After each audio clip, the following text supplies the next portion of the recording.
सबैलाई नमस्ते। अहिले हामी जापानमा छौँ मेरो आदरणीय दाइसँग र त्यसपछि अब यो जापान आउनुभएको दाइ धेरै भयो, पनि नभनौँ यो कति वर्ष जति भयो है? धेरै भएको छैन, 5-7 वर्ष भयो। 5-7 वर्ष भइसक्यो। अनि यो जापानमा चाहिँ हामी आइसके पछाडि अहिले भर्खरै जापानमा भात लेख्यौँ हामीले। मैले बहुत लिइरहेको छु। यसलाई चाहिँ जापानिज भाषामा ओनिगिरी भन्छ। यो शुद्ध चाहिँ यो केही छैन यसमा, प्रायः जस्तो मासुहरू माछाहरूले बनेको पनि हुन्छ। एकदम भाइ भेजिटेबल भएको कारणले चाहिँ केही छैन र नचाहिने यसलाई चाहिँ खास यसरी एउटा फिल्म तरिका हुन्छ, स्टेप दिइरहेको छ। यो माथिको यो 1 नम्बर होइन, यसलाई चाहिँ सेप तान्ने होइन, यसरी खुल्छ यो। भाइ हजुर यसरी खुल्छ, यसरी माथि पुरा तान्ने। अनि 2 नम्बर पुल भन्दै बगिएछ, यसरी तानेपछि यता यसरी आउँछ। तेस्रो नम्बर 3 स्टेप छ यसमा। यसलाई यसरी तानेपछि सर्ट यसरी आउँछ है, टक्करलाई चाहिँ सेप दिने सर्टको समातेर। जापानमा भात खानको लागि पनि समुद्री चाहिँ लेउबाट बनेको हो। समुद्री लेउ, यो पनि बाहिरको लेउ भनेपछि यो पनि भेज नै हो। एकदम यसलाई चाहिँ अब भात टेस्ट गर्दैछ है, भात टेस्ट गरौँ न। यसलाई चाहिँ जापानिज भाषामा चाहिँ नुरी भन्छ। यसलाई चाहिँ नुनबाट चाहिँ एउटा के गरेर चाहिँ प्रोसेसहरू होला होइन, मिठो गरेको। जापानिजहरूले चाहिँ खास यस्तो खाना चाहिँ अलिक सजिलो होस् भनेर चाहिँ भित्र चाहिँ अब एउटा चाहिँ त्यो हाम्रो चाहिँ जापानमा चाहिँ साकुरा भन्छ होइन, नेपालमा चाहिँ पयौँ। त्यसको चाहिँ यो के भन्छ त्यो फललाई यार फल त्यस अमिलो हुन्छ कि त्यो अमिलो हालिदिएछ भित्र, हामीलाई चाहिँ खाना सजिलो अलिअलि अमिलो। यो बनाउनुको मुख्य रिजन चाहिँ यिनीहरूले यस्तो भात बनाउनुको किन खाना त घरमै पकाउँथ्यो होला? खाना त घर बनाउँथ्यो, खाना बनाउनु त कस्तो हुन्छ भने घर प्रायः जस्तो चाहिँ बिदाको दिन बनाउँछ यिनीहरूले। नत्र चाहिँ अरू टाइममा त अब के हुन्छ भने टाइम हुँदैन, काममा व्यस्त हुन्छ नि त। टाइमको यिनीहरूलाई बहुत भ्यालु छ, त्यो गर्दै बाहिर किनेर खानु सजिलो पनि भयो, घरमा टाइम पनि अब लस्ट भएन। त्यो कारणले चाहिँ बाहिरै खान्छ नि भन्ने कुरा। त्यही त नभ्याउनेहरूको लागि चाहिँ बनाएको हो। धन्न यो आज म यहाँ जापान आएको पनि 5-7 दिन भइसक्यो। धन्न यो सबै चिकन र बिफ मात्रै हुन्छ भन्ने सुनेको थिएँ। त्यस्तो कहाँ हुन्छ यार, हुँदैन नि। भेजिटेरियनहरूको लागि पनि रहेछ भन्ने कुरा चाहिँ मानियो। ठिक छ भाइ, एकदम खुसी लाग्यो। अनि यो जापान आउन चाहन्छन् नि मान्छे त, यो त सबैको ड्रिम कन्ट्री पनि हो।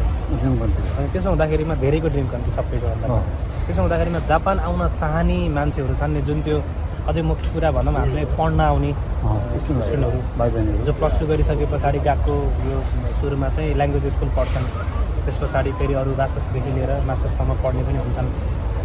ती पढ्न आउनेहरूलाई चाहिँ खास के भन्दा चाहिँ राम्रो होला त? के भन्दा पनि अब बाहिर चाहिँ के छ हल्ला के छ भने अलिकति काम यताउति त्यो पनि म्याक्सिमम् हल्ला छ नि त। धेरै हल्ला गर्छ नि, काम पाउँदैन यताउति भन्ने पनि छ नि त। काम पाउँछ, काम नपाउने होइन। तर चाहिँ मेन चाहिँ हाम्रो नेपालमा जति विद्यार्थीहरू भाइ बहिनीहरू हुनुहुन्छ, उहाँ आउनु चाहने भाइ बहिनीहरूले भाषाको एकदम यहाँ जापानमा चाहिँ इङ्ग्लिस चल्दैन होइन। भाषाले एकदम राम्रो, त्यो भाषालाई राम्रो गरेर आयो भने एकदम ठिक छ। यहाँको मुख्य चाहिँ अझ धेरैको मान्छेको जिज्ञासा हुन्छ नि भाइ, के अरे इङ्ग्लिस भाषा त वर्ल्ड वाइड चल्ने भाषा हो नि त खास होइन, तर पनि जापानमा चाहिँ प्रायोरिटी चाहिँ आफ्नो भाषालाई किन दिएको होला? यो खास रिजन के होला? के भने यहाँ यिनीहरू जापानिजहरू कसैसँग डिपेन्ड छैन, मेन कारण त्यो हो। यिनीहरू कसैसँग गरेर बाहिर गएर काम गर्दैन नि त, यिनीहरूको आफ्नै देशमा रोजगार जति पनि छ। त्यसले गर्दाखेरिमा आफ्नै भाषा भन्दा अब बाहिर घुम्नु जान्छ त अलिअलि जस्तै पढ्न चाहनेहरू त पढ्छन् होइन, नपढ्ने होइन। तर चाहिँ अब काम गर्ने ठाउँमा कुनै पनि ठाउँमा चाहिँ चल्दैन इङ्ग्लिस। त्यही भएर आफ्नै भाषा जापानिज भाषा होइन। हाम्रो जति अब नेपालबाट आउने भाइ बहिनीहरू हुन्छ भने आफ्नो चाहनेहरू उहाँहरूले चाहिँ भाषा एकदम राम्रो पढेर आउनुहोस्, कसैको हल्लामा नलाग्नुहोस्। मेन चाहिँ आफूले चाहिँ जापानको बारेमा यथार्थ बुझेर के हो त्यसरी आउँदा एकदम राम्रो हुन्छ जस्तो लाग्छ। अनि यो यहाँको सेक्युरिटीको हिसाबले हेर्दाखेरि अब आमा बुवाहरूलाई त डर हुन्छ नि त, डर हुन्छ एकदम। विदेश जाँदाखेरिमा छोराछोरीलाई कस्तो हुने हो होइन। भर्खरको 11-12मा पढ्ने केटाकेटी भनेको त भर्खरको सानो सानो त हुन्छन् नि, सानै हुन्छ होइन। अहिलेको उमेरमा त अझै 16-17 वर्षमा नै +2 सकिसकेका हुन्छन्। त्यसो हुँदाखेरिमा तिनीहरूलाई अब आमा बुवाहरूलाई इच्छा हुन्छ कि मेरो छोराछोरीलाई के होला, सेक्युरिटी कस्तो छ होला भन्ने टाइपकोमा चाहिँ कस्तो छ? सेक्युरिटीको हिसाबमा त जापान त धेरै नै सुरक्षित छ मेरो हिसाबमा है। मैले जाने अनुसार अहिलेसम्म अब यत्रो वर्ष भइसक्यो यहाँ बसेको होइन, त्यस्तो खतरा त खै मैले त्यस्तो महसुस गरेको छैन। सेक्युरिटीको रूपमा त हिसाबमा त राम्रो छ, डराउनु पर्ने यताउति। अनि यहाँको नियम त हाम्रो नेपालमा छैन र छ नि, जहाँ पनि हुन्छ त्यो आफूमा पनि भइरहने कुराहरू हो होइन। यहाँ आइसके पछाडिको मामलामा पनि मैले कतिपय ठाउँमा देखेँ कि मान्छेहरूलाई अझै मुख्य कुरा चाहिँ लेडिजहरूलाई भनौँ न, उनीहरूलाई चाहिँ अझै धेरै प्रायोरिटी रहेछ एकदम होइन। त्यो कुरा एकदम सही हो। यति पनि छिस्रिक केही भयो भने उनीहरूले कम्प्लेन गरेको खण्डमा त्यो मान्छेलाई, अर्को मान्छेलाई चाहिँ हदैसम्मको सजाय हुने। एकदम तपाईँको चाहिँ यहाँ त कस्तो नियम छ भने तपाईँको सिधा नजरले यसरी मैले सिधा नजरले हेर्न पाउँदैन, त्यस्तोको नियम छ क्या। लेडिजको लागि त एकदमै सेक्युर जापान। त्यसो भएपछि यसरी ढुक्क हुँदा भयो कि आमा बाले पनि एकदम यहाँ आएर कसैलाई केही हुँदैन भन्ने कुरामा चाहिँ एकदम ढुक्क भयो। त्यो कुराहरू मात्रै एकदम ढुक्क भयो। अनि जस्तो अझै अर्को मन परेको कुरा भनेको म ट्रेन चढिरहेँ, हजुर, चढ्दाखेरिको भित्र चाहिँ यहाँ दामे भन्दा रहेछ होइन, दामे त्यो मनाई भनेको भित्र फोन चलाउन नपाइने, हजुर, त्यसपछि फोनमा बोल्न नपाइने, साइलेन्ट पारामा चलाउने, साइलेन्ट पारामा कसैलाई जस्तै तपाईँको आएर म बसिरहेको छु होइन, तपाईँले फोन चलाउनु भयो भने त्यो तपाईँको कुराले चाहिँ मलाई डिस्टर्ब नहोस्। मेन रिजन त्यही हरेक कुरा सिस्टमेटिक हुँदाखेरिमा चाहिँ मान्छेलाई पिस इन्भाइरोमेन्ट पनि हो। हाम्रो देशमा चाहिँ पिस खोज्नको लागि डाँडातिर चढ्नुपर्ने हुन्छ, डाँडा खोज्नुपर्छ। तर यहाँ सहरमा नै पिस भेटिने ठाउँ चाहिँ जापान मान्ने। हामीहरू टोकियोमा घरबाट निस्किनु बित्तिकै तपाईँ पिस जापान पिस पाउनुहुन्छ हो। अझै राम्रो पक्ष यहाँ यो जस्तो मलाई के लागेको, ट्रेनबाट म जतिसक्दो स्टेसनबाट झरिरहँदा पनि हजुर जुन एक्जिटमा पनि एउटा त्यहाँ पार्क हुने गरेको भेटाएँ कि मैले। जुन तपाईँको हरेक स्टेसनमा पार्क हुन्छ। किन हो खास? त्यो त एउटा चाहिँ त्यसको रिजन त मलाई पनि मेन थाहा छैन। मान्छेलाई त्यो के हुन्छ भने अब नहरास अथवा चाहिँ आउने कोही साथीहरू आफन्त कोही छ भने त्यसलाई चाहिँ वेटिङ गर्नको लागि चाहिँ बहिनी ठाउँ पनि होस्, मुड चाहिँ अब अफ नहोस्, त्यो तरिकाले पनि बनाएको हुनसक्छ मेरो हिसाबमा है। नाइस। त्यसो भए जो रह्यो हाम्रा स्टुडेन्टको कुरा, हजुर, मुख्य कुरा चाहिँ कन्क्लुजनमा भन्नुपर्दा सेक्युरिटी सेफ्टीको हिसाबले गर्दाखेरिमा 1 नम्बर छ, त्यसमा 2 मत नै छैन। त्यसमा 2 मात्रै छैन। दोस्रो कुरा भनेको पढाइको कुरालाई हेर्दाखेरिमा पनि यहाँ पढेर मान्छेहरूलाई भविष्यमा के हुन्छ कस्तो हुन्छ भन्ने कुरामा 2 मत नै छैन।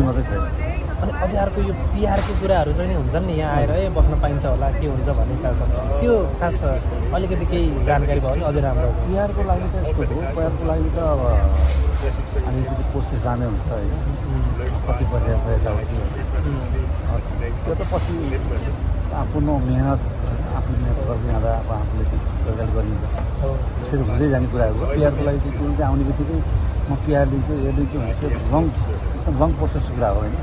त्यो लिन नसक्ने भने पिआर लिन सकिन्छ, हेको नागरिक बन्न सकिन्छ होइन। अन्त पिआर भन्दा अझै पासपोर्ट चाहिँ अझै सही सहज छ। त्यो कुराहरू आफ्नो मिहिनेत गर्दै जाँदाखेरि पनि हुने कुराहरू हो।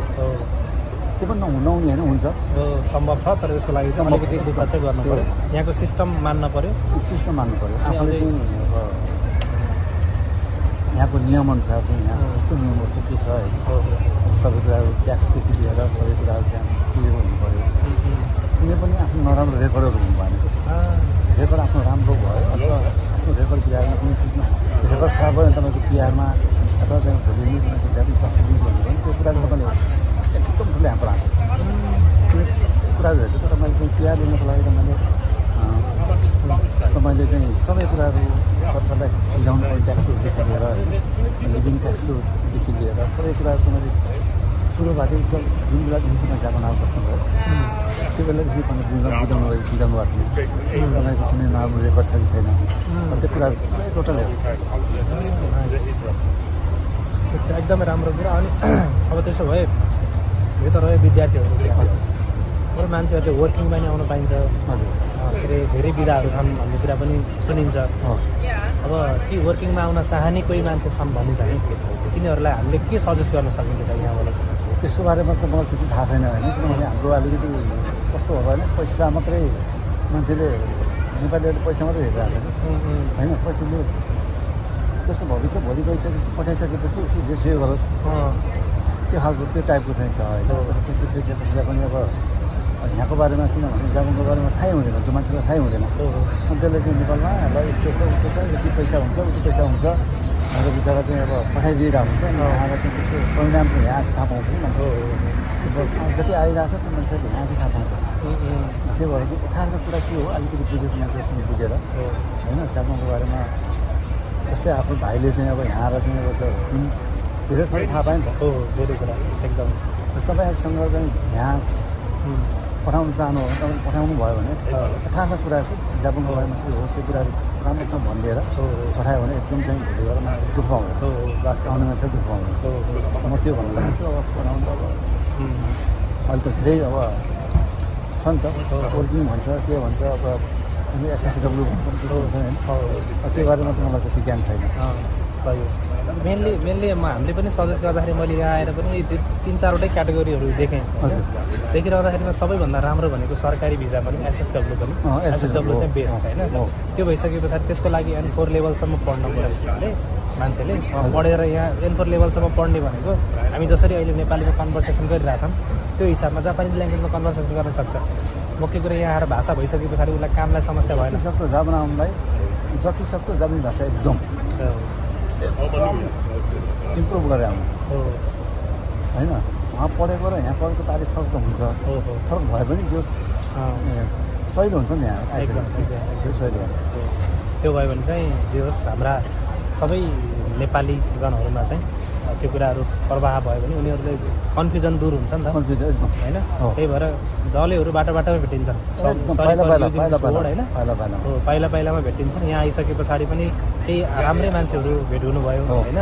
अनि त्यसपछि नभए चाहिँ धेरै मान्छेलाई चाहिँ मैले काम गर्छु भन्ने अलिअलि पैसा लिइसके पछाडि हराइदिने टाइपका हुन्छन्। नेपालमा पनि धेरै छन् त्यस्ता मान्छे। तपाईँको जापानमा अझै त्यो चाहिँ एकदम चाहिँ बढिरहेको छ हो।